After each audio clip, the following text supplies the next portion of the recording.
Dito naman po, marami naman tayong magagawa kasi nga ngayon po, lahat naman kayo may Facebook na, may ganyan. Tapos, nakausap nyo yung mga pamilya nyo sa Pilipinas na mas libre na siya. Kasi dati may card pa na kailangan bilhin. Pero ngayon, libre na siya sa mga Facebook. Kaya, so kailangan natin i-acknowledge po na, okay, nakalungkot po na wala. Pero, sa inyo naman po, matagal na po ba kayo sa Hong Kong? Yan. So, alam niyo na. Alam niya yung gagawin. So, yun po. So, ano po ba magagawa? So, connect with other Filipinos. So, nandito na po tayo. Ngayon po, lalo na ngayon, may OFW Global Center na. So, pwede na magtambayan dito. May aircon, malapit na mag-summer. So, kailangan, pwede na po kayo dito magtambay. Tapos, ang susunod naman is long working hours, demanding job. So, yan naman po, wala akong matutulog dyan masyado. Kasi depende po yun sa employer nyo. Pero I think sa inyo, ang magagawa nyo po is, kailangan nyo po i-prioritize yung pagpahinga. So, pag mga rest day nyo, o kaya, kung kaya nyo magpahinga po kayo, tapos yung self-care. So, pag-usapan natin mamaya kung paano kayo makakapag-self-care. Yan. Tapos, kailangan nyo rin kung isipin nyo, paano po magpamanage yung time nyo po effectively. And,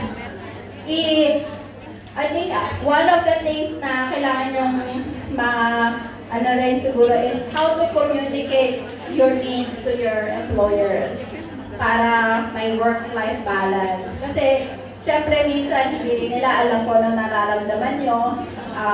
At the same time, hindi rin nila, siguro may problema rin sa trabaho yung employer. So, kailangan po ng communication. Tapos, mag-isip rin kayo ng paano mabababa yung stress nyo. So, pa-exercise, mga hobby. Nakikita ko po sa labas may mga may Zumba, nagsasayaw-sayaw.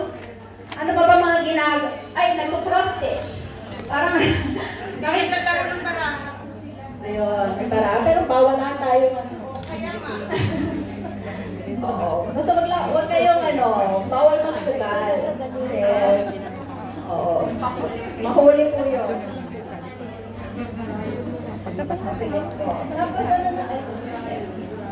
feeling undervalued, discriminated. So, ano po ba magagawa natin sa discrimination at undervalued?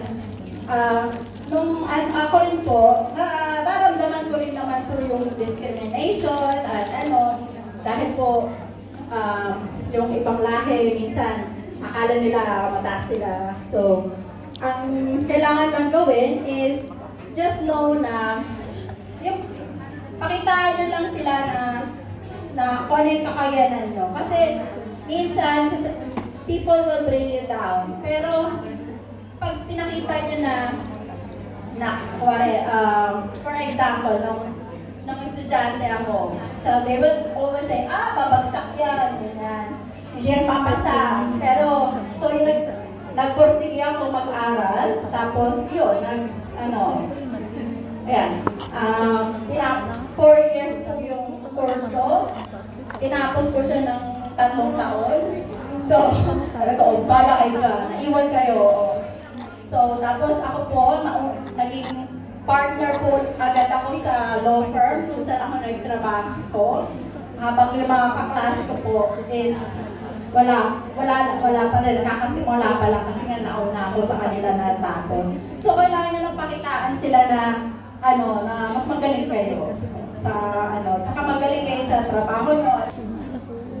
So, ano po yung tapos kung may mga experience naman kayo, mga ganyan, marami po dito sa Philippine Consulate, sa OWA, sa mga community support. Kung tanong kayo sa mga, alam ko meron mga help for domestic helpers, may madami mga NGO na tumutulong po sa atin.